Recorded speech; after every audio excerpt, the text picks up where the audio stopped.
Hey Nerwalls, I'm your host Luke Nerwall, and today we'll be reading What Did No One Tell You About Losing a Large Amount of Weight? And please tap subscribe for more weight loss stories and join the Nerwalls.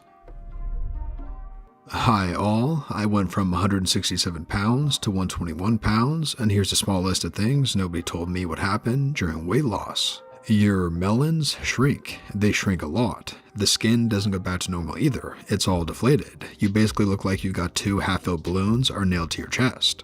You get a lot more unwanted attention, more catcalling, more creeps goggling at you, more people following you or taking pictures. It's pretty uncomfortable. Your skin changes. Since you're not eating all that processed and sugary crap anymore, the redness, inflammation, and acne really decrease. You have to find a new way of dealing with your skin. You have so much more energy. I have no idea what to do with it. I sit at a desk all day, but I feel so restless. All I want to do is go outside and run or do some burpees or something to try to get rid of myself the energy. You can lose friends. Some people feel so insecure with themselves and the fact that you lost weight and they didn't that they just leave. It's really hard packing up the outfits that you love so much, especially the limited edition and discontinued clothes that you can never buy again. You either have to tailor what you have or buy a whole new wardrobe. Tailoring is expensive. I had a pair of pants that I could absolutely not give up, and tailored it was about $80, almost twice the price of the pants. You can now wear your favorite shirts as dresses, sometimes.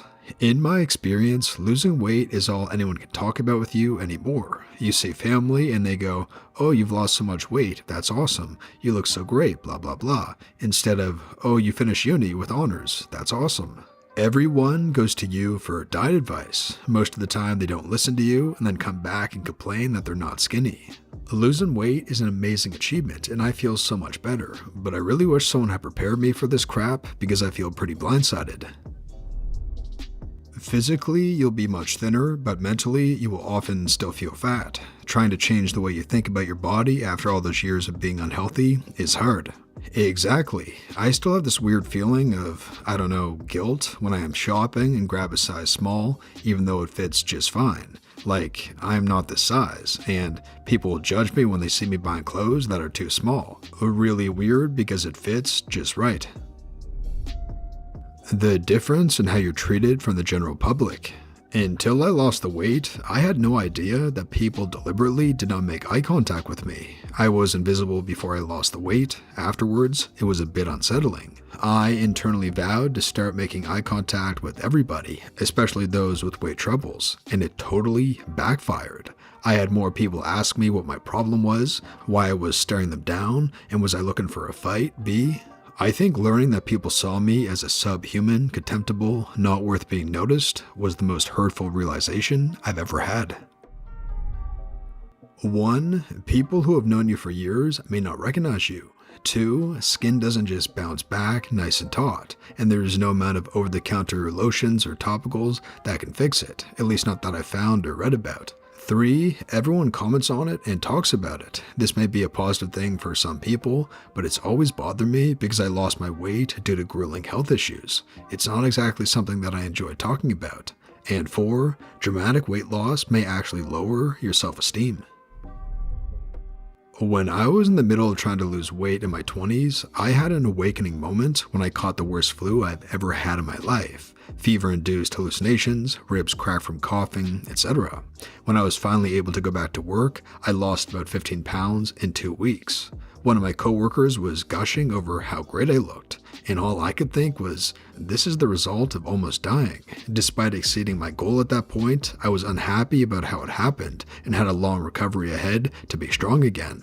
I became and continue to be very sensitive to this day, making comments about weight loss to other people. You never know how someone feels about the way their body is reacting to the world at any given time.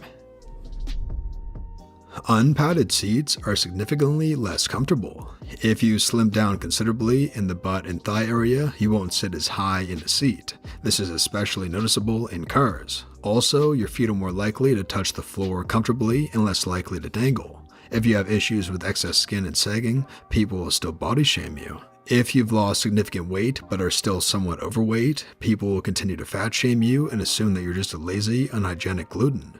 People who know you will give you a multitude of very backhanded compliments. They mean well, they just don't realize what they're actually saying. You may find yourself becoming more critical and less empathetic towards overweight people. That one was a real surprise to me, and I nipped it right in the bud.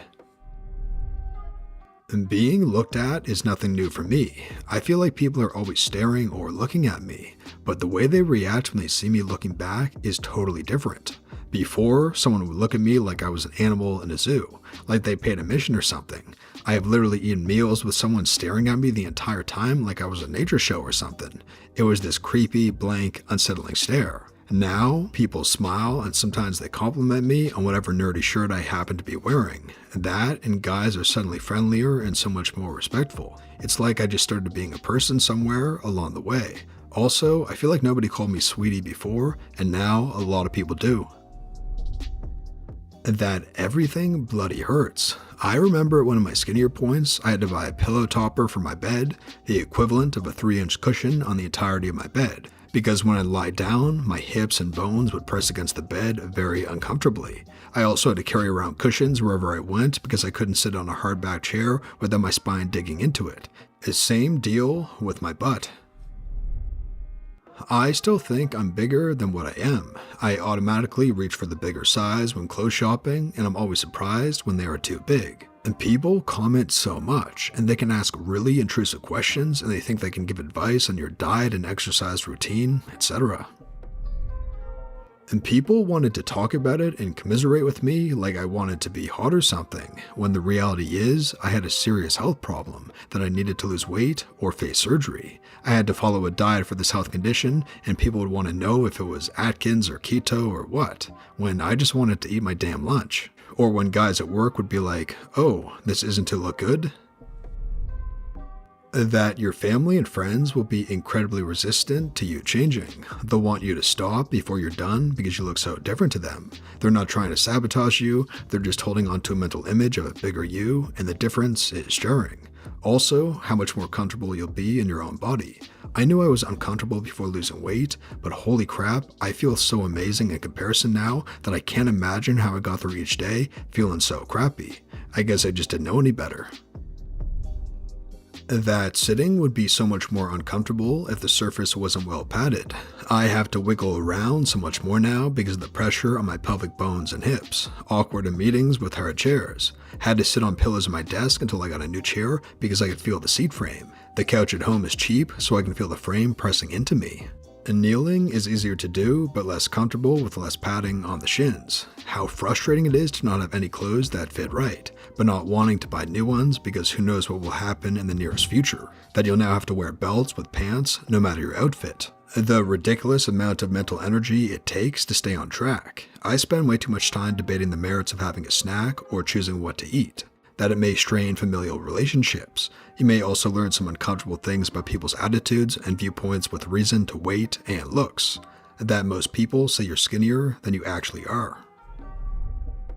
How easily it would come back if I wasn't careful. 4 years later, those 30 pounds were back. I hate the idea of having to be neurotic about my diet for the rest of my life, but right now, I think I hate being fat even more. I just don't know if I have the willpower anymore. 200 pounds down, about 70 left. Biggest thing is the body image delay for sure. You forget that you have a new presence in society physically. By this, I mean if you're super morbidly obese, you end up getting some looks, being fat, but not as fat people don't tend to notice as much, so you have to deal with that. Also, sometimes you encounter fat shaming, and it makes you so angry because you know your progress, but others may not see it, although this is very rare. Because of this, I found myself sometimes needing to validate myself by telling others how much I've lost, but this is something I've been working on. It's my journey, my battle, and no one else's. And that brings us to the end, Narwhals. And please tap subscribe for more weight loss stories that help you stay on track and to join the Narwhals. And lastly, here's our featured Narwhal of the Day. I finally did it. 22nd of March to 12th January, 65 pounds down, and I'm finished.